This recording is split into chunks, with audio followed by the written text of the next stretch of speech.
شهر رمضان الذي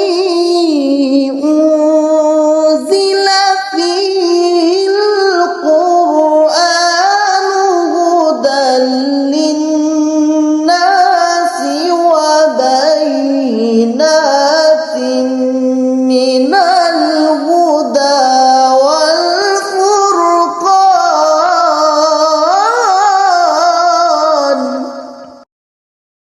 بسم اللہ الرحمن الرحیم. سیدنا کریم صلی اللہ علیہ وآلہ وسلم. معزز سامعین و ناظرین،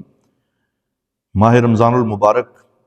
اور مرکزی دارالعلوم محمدیہ غوثیہ بیرا شریف سے فیضان قرآن رمضان ٹرانسمیشن کے ساتھ حاضر خدمت ہیں، اور عشرہ مغفرت کا آغاز ہے اور ہم رمضان المبارک کی بہاروں سے لطف اندوز ہو رہے ہیں. اللہ کریم اسے پوری امت مسلمہ کے لیے خیر و برکت کا سبب بنائے. حضرات محترم،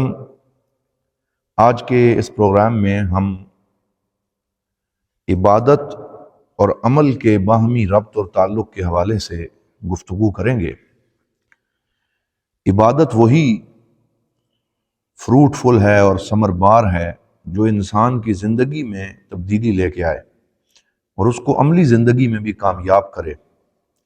وہ عبادت جو عمل پر انسان کو آمادہ نہ کر سکے تو ایسی عبادت کو اللہ رب العزت نے پسند نہیں فرمایا، بلکہ اسی عبادت اور اسی بندگی کو پسند کیا ہے جو مقصد تخلیق کی طرف انسان کو راغب کرے اور عمل پر آمادہ کرے. آج ہم نے یہ دیکھنا ہے کہ کیا عبادت کا تعلق ہماری عملی زندگی کے ساتھ ہے یا نہیں. کہیں ایسا تو نہیں کہ ہمارے سجدے اور ہماری عبادت عملی زندگی سے کٹی ہوئی ہے. کیا عبادت ہمیں کام پر مائل کرتی ہے، اور عبادت کی جو شکل 2025 میں ہے یہ ہمیں 2026 میں زیادہ محنت کی طرف لے جائے گی یا نہیں لے جائے گی؟ کیا عبادت اور زندگی میں کوئی تعارض ہے، کنٹراڈکشن ہے؟ ہم جب اپنی عبادت اور زندگی کے درمیان اس ربط کو اور اس تعلق کو جان لیں گے تو ہمارے لیے دین کو سمجھنا مزید آسان ہو جائے گا. عربی زبان میں کہتے ہیں فاعلیت الصلاۃ فی الانتاج والعمل، کہ نماز کے اندر وہ اثر پذیری ہونی چاہیے کہ جو بندہ مومن کو زندگی میں اپنے مقصد تخلیق کو پورا کرنے پہ اکسائے، آمادہ کرے، اس کو نئی توانائی فراہم کرے. انسان جب اللہ کی بارگاہ میں حاضر ہوتا ہے تو گویا وہ اپنی روحانیت اور اپنے ایمان کو چارج کر لیتا ہے اور مزید قوت حاصل کر لیتا ہے. اسی وجہ سے اللہ رب العزت نے قرآن حکیم کے اندر ایک جگہ ارشاد فرمایا فَإِذَا فَرَغْتَ فَانْصَبْ وَإِلَىٰ رَبِّكَ فَارْغَب، کہ جب تو فارغ ہو جائے تو پھر سے مشغول ہو جا اور اپنے رب کی طرف راغب ہو جا. یعنی عبادت سے توانائی کشید کر اور پھر اس سے اپنی عملی زندگی کو بہتر کرنے پر اس کو صرف کر دے. تو یہ ربط اور تعلق جب عبادت اور عمل کے درمیان پیدا ہوتا ہے تو انسان ایک کامیاب اور بہترین بندہ مومن کی شکل میں ابھرتا ہے اور سامنے آتا ہے. حضرات محترم، اس حوالے سے آج 4 نئے افکار، نئے آئیڈیاز ہم آپ کی خدمت میں پیش کر رہے ہیں، جن میں سے سب سے پہلی بات یہ ہے کہ اگر ہم قرآن حکیم میں غور کریں تو اللہ نے کبھی بھی قرآن میں ہمیں نماز پڑھنے کا حکم نہیں دیا، بلکہ جہاں بھی حکم دیا ہے تو نماز کو قائم کرنے کا حکم دیا ہے. اقیموا الصلاۃ، نماز قائم کرو. تو ہمیشہ نماز کے قائم کرنے کا حکم دیا ہے. تو نماز اور قیام کے اندر ایک لزوم کا تعلق ہے کہ یہ آپس میں لازم و ملزوم ہے. جہاں بھی اللہ رب العزت نے قرآن میں نماز کی بات کی تو فرمایا اقم الصلاۃ، نماز کو قائم کرو. پھر اس کے ساتھ اگلی دلچسپ بات یہ ہے کہ جہاں بھی اللہ رب العزت نے نماز کو قائم کرنے کی بات کی ہے وہیں پہ ساتھ اللہ رب العزت نے زندگی کو قائم کرنے کی بات بھی کی ہے. آپ قرآن میں جہاں بھی نماز کے قیام کی بات پڑھیں گے ساتھ ہی اگلی آیت میں آپ کو کوئی نہ کوئی ایسا ذکر ضرور ملے گا جس میں زندگی کو کامیاب بنانے اور اسے قائم کرنے کا اللہ تعالیٰ حکم ارشاد فرماتا ہے. تو اس سے ہمیں یہ پتہ چلتا ہے کہ نماز کو قائم کرنے اور زندگی کو کامیابی کے ساتھ قائم کرنے کے درمیان ایک بڑا گہرا ربط اور تعلق ہے جسے قرآن حکیم نے بیان کیا ہے. چند مثالیں ملاحظہ فرمائیں. حضرت سیدنا موسیٰ علیہ السلام نے جب فرعون کے سامنے کلمہ حق بلند کیا اور اللہ تعالیٰ نے فرمایا کہ جاؤ اور جا کے تم اے موسیٰ علیہ السلام فرعون کو جا کے حق بات کی تلقین کرو، دین کی طرف بلاؤ، اننی انا اللہ لا الہ الا انا، کہ بے شک میں ہی تمہارا رب ہوں، میرے علاوہ کوئی معبود نہیں ہے، فاعبدنی واقم الصلاۃ لذکری، بس میری عبادت کرو اور نماز کو میرے ذکر کے ساتھ قائم کرو۔ یہ فرمایا حضرت موسیٰ علیہ السلام کو، فاعبدنی واقم الصلاۃ لذکری، اور پھر تھوڑے ہی آگے جا کے اللہ رب العزت نے حضرت موسیٰ اور حضرت خضر علیہ السلام کا واقعہ بیان کیا تو فرمایا فوجد فیہا جدارا یرید ان ینقض فاقامہ، کہ جب انہوں نے دیوار کو گرتے ہوئے دیکھا تو اس گرتی ہوئی دیوار کو پھر سے قائم کر دیا، پھر سے کھڑا کر دیا۔ تو دیوار کو قائم کرنا گویا کہ بلڈنگ کو قائم کرنا ہے، بنیاد کو قائم کرنا ہے، تو ایک طرف نماز کو قائم کرنے کا حکم ہے تو دوسری طرف بنیادوں کو اٹھا کے پرانی بنیادوں کو پھر سے مضبوط کرنے اور قائم کرنے کا حکم دیا جا رہا ہے۔ تو یہاں بھی عبادت اور عمل کے درمیان گہرے ربط اور تعلق کو ظاہر کیا گیا، اور اس کا معنی یہ ہے اقم الصلاۃ واقم الجدار، کہ نماز بھی قائم کرو اور دیوار بھی قائم کرو، یعنی معاشرے کی بنیادوں کو بھی مضبوط کرو اور اس میں بھی تمہارا ایک فعال اور مثبت کردار ہونا چاہیے۔ دوسری مثال، بنو اسرائیل، ان کے لیے جو احکامات قرآن حکیم میں آئے، ایک جگہ ارشاد فرمایا وقال اللہ انی معکم لئن اقمتم الصلاۃ وآتیتم الزکاۃ، کہ میں تمہارے ساتھ ہوں، اللہ نے فرمایا میں تمہارے ساتھ ہوں اگر تم نے نماز کو قائم کیا اور تم نے زکوٰۃ کو ادا کیا تو پھر میں تمہارے ساتھ ہوں۔ ساتھ ہی چند آیتوں کے بعد اللہ رب العزت نے بنو اسرائیل سے فرمایا وَأَنَّهُمْ أَقَامُوا التَّوْرَاةَ وَالْإِنْجِيلَ، کہ اس وقت اللہ رب العزت ان کے ساتھ ہوگا کہ جب وہ تورات اور انجیل کو بھی قائم کریں گے، یعنی علم کو، مفہوم کو قائم کریں گے، صحیح سمجھیں گے، اس کو اپنے صحیح نصاب میں رکھیں گے، اس میں کوئی تغیر و تبدل نہیں کریں گے، اس میں کوئی تحریف نہیں کریں گے۔ تو ایک طرف اللہ تعالیٰ انہیں نماز قائم کرنے کا حکم دیتا ہے تو دوسری طرف اللہ تعالیٰ ان کو تورات اور انجیل کو قائم کرنے کا حکم دیتا ہے۔ تو یہاں بھی عبادت اور عمل کے درمیان ایک گہرا ربط جو ہے وہ ہمیں نظر آ رہا ہے۔ اسی طرح آپ یہ دیکھیے کہ حضور نبی رحمت صلی اللہ علیہ وسلم کی اس امت محمدیہ سے جب خطاب کیا جاتا ہے تو فرمایا یا ایھا الذین آمنوا اقیموا الصلاۃ، اے ایمان والو نماز قائم کرو، واضح طور پہ نماز قائم کرنے کا حکم ہے، اور ساتھ ہی ایک جگہ ارشاد فرمایا وَأَقِيمُوا الْوَزْنَ بِالْقِسْطِ، کہ نماز کو بھی قائم کرو اور انصاف کے ساتھ وزن کے پلڑے کو بھی درست طریقے سے قائم کرو، تمہارے ناپ تول میں کمی نہیں ہونی چاہیے، تمہارے انصاف میں، سوشل جسٹس میں، سیلف ریسپیکٹ میں اور معاشرے کے عدل و انصاف میں بھی کوئی کمی نہیں ہونی چاہیے، اسے بھی قائم کرو۔ تو ایک طرف نماز قائم کرنے کا حکم ہے تو دوسری طرف عدل و انصاف اور میزان کو قائم کرنے کا حکم دیا جا رہا ہے۔ تو یہاں بھی عبادت اور عمل کے درمیان وہ گہرا ربط اور توازن دیکھنے کو ملتا ہے۔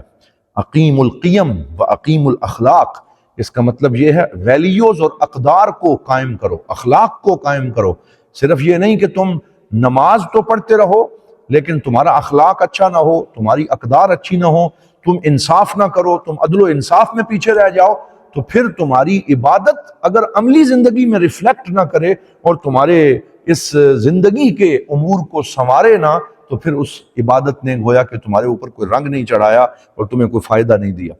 جب حضور نبی رحمت صلی اللہ علیہ وآلہ وسلم بنفس نفیس آپ سے خطاب ہوتا ہے، پھر اللہ رب تعالیٰ ارشاد فرماتا ہے یا ایھا المزمل قم اللیل الا قلیلا، کہ اے میرے حبیب، اے مزمل کی چادر اور لحاف اوڑھنے والے، راتوں کو کھڑے ہو کے نماز قائم کریں۔ اور اگلی سورت کے شروع میں فرمایا یا ایھا المدثر قم فانذر، کہ اے مدثر، اے میرے حبیب، اے میرے محبوب، اٹھیے اور لوگوں کو ڈرائیے اور دین کو قائم کیجیے۔ تو آپ کو بھی ایک طرف نماز قائم کرنے کا حکم ہے اور دوسری طرف دین کو قائم کرنے کا حکم ہے۔ تو ہر جگہ پہ ہمیں عبادت اور عمل کا یہ باہمی ربط جو ہے وہ ساتھ ساتھ نظر آتا ہے کہ نماز بھی قائم کرو، فیکٹریز بھی قائم کرو، نماز بھی قائم کرو، تجارت کو بھی قائم کرو، ہاسپٹلز کو قائم کرو، معاشرے میں نئی نئی سہولیات لے کے آؤ، اصلاح کا کام کرو، لوگوں کے لیے زندگی کی راہیں آسان کرو، دسترخوان قائم کرو، لوگوں کو کھلاؤ، ان کی ضروریات کا خیال رکھو۔ تو اگر تم نے اپنی عبادت اور اپنے عمل میں یہ توازن قائم کر لیا تو پھر اللہ تعالیٰ تمہیں اپنے مقربین بندوں کی صف میں شامل فرما لے گا۔ اسی طرح ایک اور مقام پہ دیکھیے کہ جہاں اللہ تعالیٰ نے جمعے کی نماز کا حکم دیا، یا ایھا الذین آمنوا اذا نودی للصلاۃ من یوم الجمعہ فاسعوا الی ذکر اللہ وذروا البیع،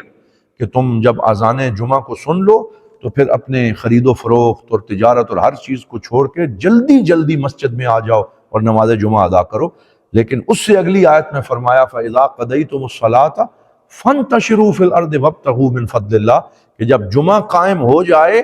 تو پھر اللہ کی زمین میں پھیل جاؤ اور رزق تلاش کرتے ہوئے اس کو قائم کرو تاکہ تمہارے گھر والوں کا نان نفقہ اور تمہارے لیے زندگی کی راہیں جو ہیں وہ بھی آسان ہو جائیں۔ تو یہ بے شمار قرآن پاک میں ایسی مثالیں ہیں جہاں عبادت اور عمل کا یہ باہمی ربط اللہ رب العزت نے بڑی خوبصورتی کے ساتھ بیان فرمایا کہ نماز بھی پڑھو ساتھ اصلاح معاشرہ بھی کرو،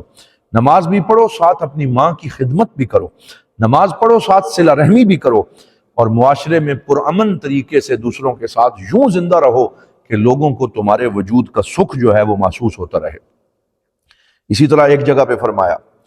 من صلی الفجر فی جماعہ فہو فی ذمۃ اللہ، جس نے جماعت کے ساتھ فجر کی نماز پڑھی وہ اللہ رب العزت کی پناہ میں اور اس کے ذمہ کرم پہ آ جاتا ہے۔ مطلب یہ ہے کہ فجر کی نماز سے سارے دن کے لیے اسے جو توانائی ملتی ہے وہ اس توانائی کے ساتھ اپنے دن کو بہترین اور بھرپور طریقے سے گزارے تاکہ اس کی عبادت اور عمل کے درمیان وہ ربط اور وہ تعلق قائم ہو جائے۔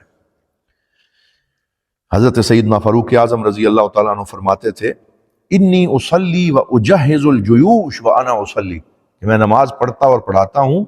اور اس دوران میں لشکر تیار کرتا ہوں۔ تو اس کا یہی مطلب شارحین نے کیا ہے کہ گویا حضرت عمر فرما رہے ہیں کہ نماز سے مجھے وہ توانائی ملتی ہے کہ میں اسلام کی دعوت کو عام کرنے کے لیے لشکر تیار کرتا ہوں، نئی ٹیمیں تشکیل دیتا ہوں، تو نماز سے میں زندگی کی فاعلیت اور اثر پذیری جو ہے وہ حاصل کرتا ہوں۔ تو یہ ہمارے آج کے سیگمنٹ اور اس پروگرام کا پہلا مفہوم ہے کہ اقیم الصلاۃ و اقیم الحیات،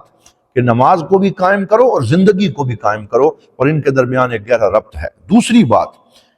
آمنوا وعملوا الصالحات، قرآن حکیم میں جہاں بھی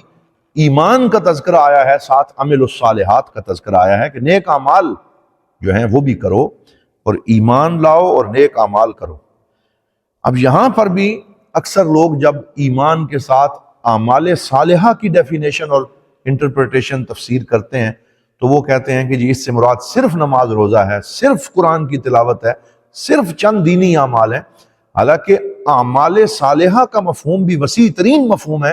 اور ہر خیر کا کام عمل صالح کے جلو میں اور اس کے دامن میں سما جاتا ہے۔ اگر آپ کسی غریب کی مدد کرتے ہیں وہ بھی عمل صالح ہے، اگر آپ کسی مسکین کے لیے رزق کا بندوبست کرتے ہیں وہ بھی عمل صالح ہے، اگر آپ کسی مظلوم کی مدد کرتے ہیں وہ بھی عمل صالح ہے،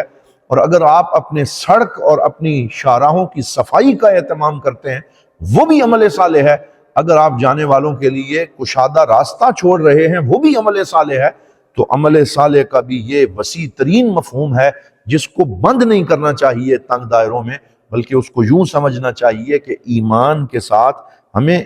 معاشرے کے اندر بہتری کے کام کرنے کا حکم دیا جا رہا ہے۔ تین چیزوں سے زندگی تشکیل پاتی ہے، ایک چیز کو ان پٹ کہتے ہیں، دوسری کو آؤٹ پٹ کہتے ہیں، اور تیسری کو فیڈ بیک کہتے ہیں۔ آپ کوئی بھی زندگی کا کام لے لیں، سب سے پہلے اس میں ان پٹ کی ضرورت ہے کہ آپ اپنی طرف سے کوئی ایفرٹ کریں، پھر اس ان پٹ کے نتیجے میں آؤٹ پٹ اور اس کا نتیجہ ظاہر ہوتا ہے، اور پھر اس نتیجے کی تقییم کی جاتی ہے، یعنی اس کا جائزہ لیا جاتا ہے، اس کو فیڈ بیک کہا جاتا ہے۔ تو ایمان یہ ان پٹ ہے، کیونکہ اسی ایمان کے اندر جو نماز اور روزہ ہے وہ اسی کے اندر موجود ہے، کیونکہ فرمایا فلا صدق ولا صلی ولکن کذب وتولی، کہ جس نے نماز نہ پڑھی، جس نے روزہ نہ رکھا، اس نے تکذیب کی اور اللہ رب العزت کو جھٹلایا اور پیٹھ پھیری۔ اگرچہ معتزلہ اور ہمارا جو ایمان کی ڈیفینیشن اور تعریف کے اندر ایک موقف ہے وہ اپنی جگہ بجا ہے کہ ایمان کی حقیقت میں دو ہی چیزیں شامل ہیں، اقرار باللسان و تصدیق بالقلب، لیکن عمل بالارکان اگرچہ حقیقت ایمان میں عقائد کے اعتبار سے داخل نہیں، لیکن عملی اثر پذیری کے اعتبار سے وہ ایمان کا ہی ثمر ہے، وہ ایمان کا ہی پھل ہے کہ ایمان جب بندہ لاتا ہے تو وہ نماز بھی پڑھتا ہے، وہ روزہ بھی رکھتا ہے، تو یہ ایک دائرہ ہے ایمان کا، اور یہ ان پٹ ہے۔ اور پھر اس کا آؤٹ پٹ کیا ہے کہ معاشرے میں انسان کیا پیش کر رہا ہے، وہ لوگوں کی بہتری کے لیے کیا اقدامات کر رہا ہے، وہ انسانیت کی نفع بخشی کے لیے کیا کر رہا ہے، وہ اس کا آؤٹ پٹ ہے۔ اور پھر فیڈ بیک وہ ہے جو سارا معاشرہ اس کے بارے میں رائے قائم کرتا ہے، اور اللہ رب العزت اس کو جس طرح نوازتا ہے۔ تو یہ تینوں چیزیں جمع ہوتی ہیں تو پھر انسان کے لیے زندگی آسان ہوتی ہے۔ اللہ تعالیٰ نے قرآن میں ارشاد فرمایا وَقُلِ اعْمَلُوا فَسَيَرَ اللَّهُ عَمَلَكُمْ وَرَسُولُهُ وَالْمُؤْمِنُونَ، تم عمل کرو، اللہ بھی تمہارے عمل کو دیکھ رہا ہے، رسول اکرم بھی دیکھ رہے ہیں، اور سارے مومن بھی تمہارے عمل کو دیکھ رہے ہیں۔ حضرات محترم، ایمان اور عمل صالح کے اس مفہوم کی وسعت کو سمجھنے کی ضرورت ہے کہ عمل صالح کے مفہوم کو تنگ کر کے بعض لوگوں نے دین اور دنیا کو جدا جدا کر دیا، یہ بھی درست بات نہیں ہے۔ تیسری بات جو آج کے اس پروگرام میں عبادت اور عمل کے حوالے سے ہم کرنا چاہتے ہیں وہ یہ ہے کہ عبادت کے نام پر اپنی ذمہ داریوں سے فرار درست نہیں ہے، عبادت کے نام پر کام سے فرار درست نہیں ہے۔ ہم اکثر دفاتر میں دیکھتے ہیں کہ جو آدمی دفتر میں اپنی جاب کے اوپر آئے ہوتے ہیں، ان میں سے کچھ لوگ نماز کے نام پہ 1.5 گھنٹہ 2 گھنٹے اپنے کام سے غائب رہتے ہیں، اور وہ یہ کہتے ہیں جی ہم نماز پڑھ رہے ہیں۔ اور اس طریقے سے راہ عمل سے فرار اختیار کرنا، اپنی ڈیوٹی کو صحیح ادا نہ کرنا، اور یہ کہنا جی کہ وہ تو نماز پڑھ رہا ہے، یہ بھی گویا اسلام کے نام پہ ایک غلط مفہوم اور غلط طریقہ ہے جس کو رواج دیا جاتا ہے۔ اس لیے ہمیں یہ حکم دیا گیا کہ عبادت ضرور کریں، نماز ادا کریں، قرآن کی تلاوت کریں، اللہ اللہ کریں، اللہ کو یاد کریں، آنسو بہائیں، توبہ اور استغفار کریں، لیکن جو آپ کی معاشرتی ذمہ داری ہے کبھی بھی اس سے فرار جو ہے وہ اختیار نہ کریں، تب زندگی میں توازن اور بیلنس قائم ہوگا۔ بعض لوگ جو ہے وہ جب اپنے آفس سے نماز کے نام پہ باہر نکلتے ہیں تو اس وقت وہ لمبی لمبی سنتیں اور نوافل بھی پڑھتے رہتے ہیں تاکہ کچھ دیر ریسٹ ہو جائے، لیکن جب وہی عصر اور مغرب کے وقت نماز پڑھنے آتے ہیں تو اس وقت ان کی نماز انتہائی مختصر ہو جاتی ہے۔ تو یہ پتہ چلتا ہے کہ وہ اپنی نماز میں مخلص نہ تھے بلکہ وہ کام سے فرار اختیار کر رہے تھے۔ اس حوالے سے صرف ایک مثال میں عرض کرتا ہوں۔ حضرت معاذ ابن جبل رضی اللہ تعالیٰ عنہ مشہور اور جلیل القدر صحابی ہیں، وہ حضور صلی اللہ علیہ وسلم کے ساتھ نماز پڑھتے تھے، اور کچھ نمازیں جو ہیں وہ اپنے ڈیرے کے اوپر جہاں ان کا گھر تھا وہاں نماز پڑھاتے تھے اور امام تھے۔ تو وہ نماز جہاں پڑھانے جاتے تھے وہاں کچھ زراعت پیشہ لوگ بھی تھے جنہوں نے کھجوروں کے باغ میں کام کرنا ہوتا، اپنی زمینوں کو پانی دینا ہوتا۔ تو ایک دن وہ نماز پڑھا رہے تھے، تو نماز پڑھاتے ہوئے انہوں نے فجر کی نماز کے اندر طویل قرات شروع کر دی، حتیٰ کہ سورہ بقرہ پڑھی اور پڑھتے ہی چلے گئے، اور ان کے پیچھے عبداللہ بن حرام نامی ایک صحابی رسول جو ہیں عبداللہ بن حرام وہ موجود تھے، اور انہوں نے اپنی زمینوں کو پانی لگانا تھا، اپنی زراعت کے کاموں کو دیکھنا تھا۔ وہ کچھ دیر تو دیکھتے رہے کہ نماز مختصر نہیں ہو رہی، پھر بالآخر انہوں نے نماز ان کے پیچھے سے ختم کی اور مسجد کے کونے میں جا کے جلدی جلدی اپنی نماز مکمل کی اور اپنے کام کے لیے نکل گئے۔ تو بعد میں کسی بندے نے حضرت معاذ بن جبل سے بات کی اور کہا کہ آج عبداللہ بن حرام نے آپ کے پیچھے سے نماز توڑ کے اپنی الگ جلدی سے نماز پڑھی اور وہ چلے گئے۔ تو ان کو یہ بات بہت بری لگی، اور انہوں نے حضور صلی اللہ علیہ وسلم کی بارگاہ میں جا کے شکایت کر دی کہ عبداللہ بن حرام نے آج میرے ساتھ یہ رویہ اختیار کیا۔ جب یہ ساری بات حضور صلی اللہ علیہ وسلم نے سنی اور عبداللہ بن حرام رضی اللہ تعالیٰ عنہ کو بلایا اور ان سے پوچھا، تو بجائے اس کے کہ حضرت عبداللہ بن حرام کو حضور ڈانٹتے، سرکار دو عالم صلی اللہ علیہ وسلم نے حضرت معاذ ابن جبل کے ساتھ سختی کا مظاہرہ کیا، اور جو جملہ فرمایا وہ حدیث کی کتابوں میں موجود ہے۔ فرمایا افتان انت یا معاذ، اے معاذ کیا تو لوگوں کو آزمائش میں ڈال کے خوش ہوتا ہے؟ کیا آپ لوگوں کو آزمائش میں ڈالتے ہیں؟ یہ بات حضور صلی اللہ علیہ وسلم نے فرمائی، جس کا مفہوم یہ تھا کہ نماز کے اندر بھی لوگوں کے لیے آسانی اور ان کی راحت کا خیال رکھا جائے، اور عمل اور عبادت کے درمیان ایک ایسا ربط ہونا چاہیے کہ اللہ کی بارگاہ میں حاضری بھی ہوتی رہے، اور اللہ نے جو ذمہ داریاں معاشرے میں انسان کی لگائی ہیں انہیں وہ بہترین انداز میں ادا بھی کرتا رہے۔ تو آج کے اس زمانے میں جو کام کرنے والے افراد ہیں انہیں اس مفہوم کے اوپر بھی فوکس کرنے اور اس کو سمجھنے کی ضرورت ہے۔ اور آخری مفہوم آج کا یہ ہے کہ عبادت یہ زندگی کا ایک پورا منصوبہ اور پروجیکٹ ہے۔ عبادت محدود نہیں ہے۔ عبادت کا مفہوم صرف یہ نہیں ہے کہ جو مسجد کے اندر ہوتی ہے، بلکہ معاشرے میں ہم جو کام بھی اللہ کی رضا کے لیے کرتے ہیں وہ عبادت کے دائرے میں آتا ہے۔ تو پھر بعض لوگ وَمَا خَلَقْتُ الْجِنَّ وَالْإِنسَ إِلَّا لِيَعْبُدُونَ کی آیت پڑھ کے اس سے بھی صرف یہ مراد دیتے ہیں کہ اللہ تعالیٰ فرماتا ہے کہ میں نے جنوں اور انسانوں کو صرف اپنی عبادت کے لیے پیدا کیا، تو وہ یہ کہتے ہیں کہ عبادت سے مراد تو نماز ہے، نوافل ہیں، قرآن ہے اور صدقات ہیں، صرف یہ عبادت ہے۔ اور وہ عملی زندگی کی محنت کو جو انسان اپنے بچوں کے رزق کمانے کے لیے کرتا ہے اسے عبادت میں شامل ہی نہیں سمجھتے، اور وہ عبادت کے مفہوم کو انتہائی محدود کر دیتے ہیں۔ تو ان سے ہم یہ کہیں گے کہ کبھی غور کریں کہ یہ آیت آئی کہاں پہ ہے، وَمَا خَلَقْتُ الْجِنَّ وَالْإِنسَ إِلَّا لِيَعْبُدُونَ، یہ سورہ زاریات کے اندر آئی ہے۔ اور سورہ زاریات کا مرکزی مضمون کیا ہے آپ ذرا اس کو پڑھیں تو وہ سورت تو بات ہی عمل کی کر رہی ہے اور زندگی کی جد و جہد کی بات کر رہی ہے۔ آپ سورہ زاریات کی ابتدائی 3-4 آیتیں جو ہیں ان کو پڑھیے تو اللہ تعالیٰ فرماتا ہے وَالزَّارِيَاتِ ذَرْوًا فَالْحَامِلَاتِ وِقْرًا فَالْجَارِيَاتِ يُسْرًا فَالْمُقَسِّمَاتِ أَمْرًا۔ اب ان 4 آیتوں کا کیا مطلب ہے؟ اللہ تعالیٰ قسم اٹھا رہا ہے کہ ہواؤں کی قسم جو بیج کو اور پھل کے اس اثر کو اڑا کے ایک درخت سے دوسرے درخت تک لے جاتی ہیں، وہ ہوائیں جو بیجوں کو اڑا کے ایک جگہ سے دوسری جگہ لے جاتی ہیں تاکہ ہریالی ہو اور لوگوں کے لیے رزق اگ جائے۔ فَالزَّارِيَاتِ ذَرْوًا، ان ہواؤں کی قسم جو بیج اور اناج کو ایک جگہ سے دوسری جگہ لے جاتی۔ فَالْحَامِلَاتِ وِقْرًا، اور پھر اس کے بعد اللہ رب العزت نے قسم اٹھائی ان بادلوں کی جو بارش برسانے کے لیے وہاں پہنچتے ہیں اور اوپر سے وہ بارش برساتے ہیں تاکہ نیچے سے سبزہ اور پودے اور وہ سبزیاں اور وہ چیزیں اگ جائیں، ان بادلوں کی بھی قسم اٹھائی۔ فَالْجَارِيَاتِ يُسْرًا، پھر ان بڑے بڑے جہازوں اور کشتیوں کی قسم کہ جو اس پوری پیداوار کو بڑے بڑے کنٹینرز میں اٹھا کے ایک جگہ سے دوسری جگہ پہ پہنچاتی ہیں تاکہ لوگوں کا پیٹ بھر جائے، ان تک رزق پہنچ جائے۔ فَالْمُقَسِّمَاتِ أَمْرًا، اور پھر ان کی قسم کہ جو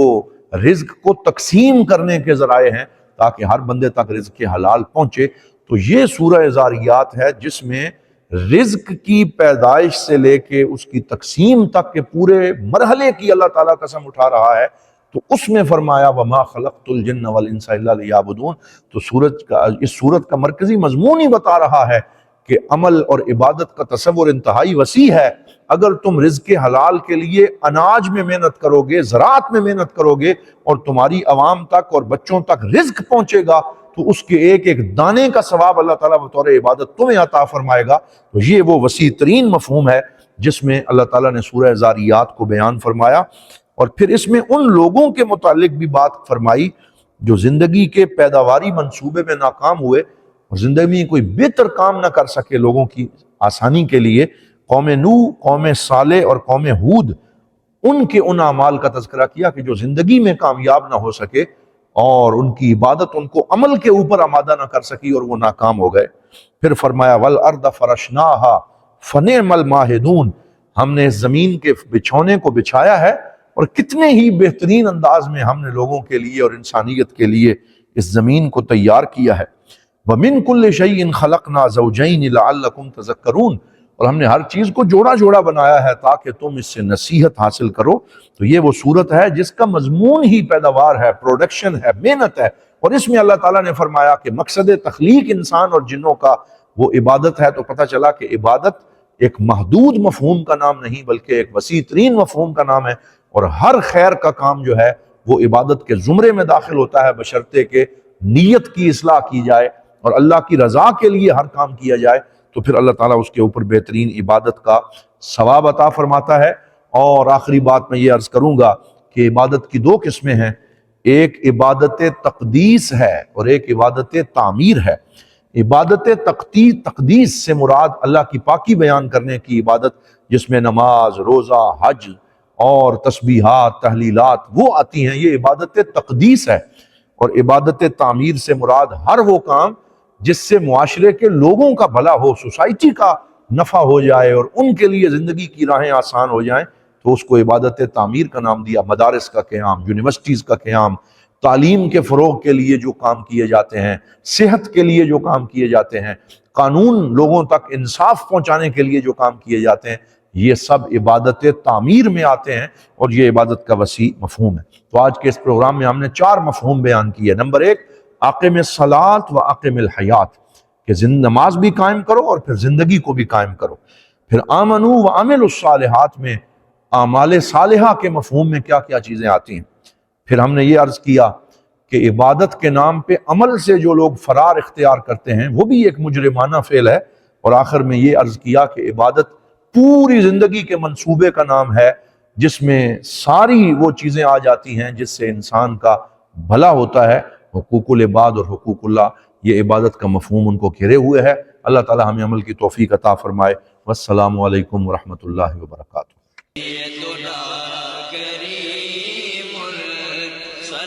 دارالعلوم محمدیہ غوثیہ بھیرا شریف دینی اور عصری تعلیم کا بے مثال ادارہ ہے، جہاں عصر حاضر کے تقاضوں کے مطابق قرآن و سنت کی تعلیم دی جاتی ہے، اور ہر سال ہزاروں طلباء و طالبات زیور تعلیم سے آراستہ ہو رہے ہیں۔ رمضان المبارک کے بابرکت لمحات میں زکوٰۃ و صدقات اور مالی تعاون اس عظیم ادارے تک پہنچا کر اس مشن میں اپنا حصہ ڈالیں۔ درجہ ذیل اکاؤنٹس پر اپنا تعاون ارسال فرمائیں۔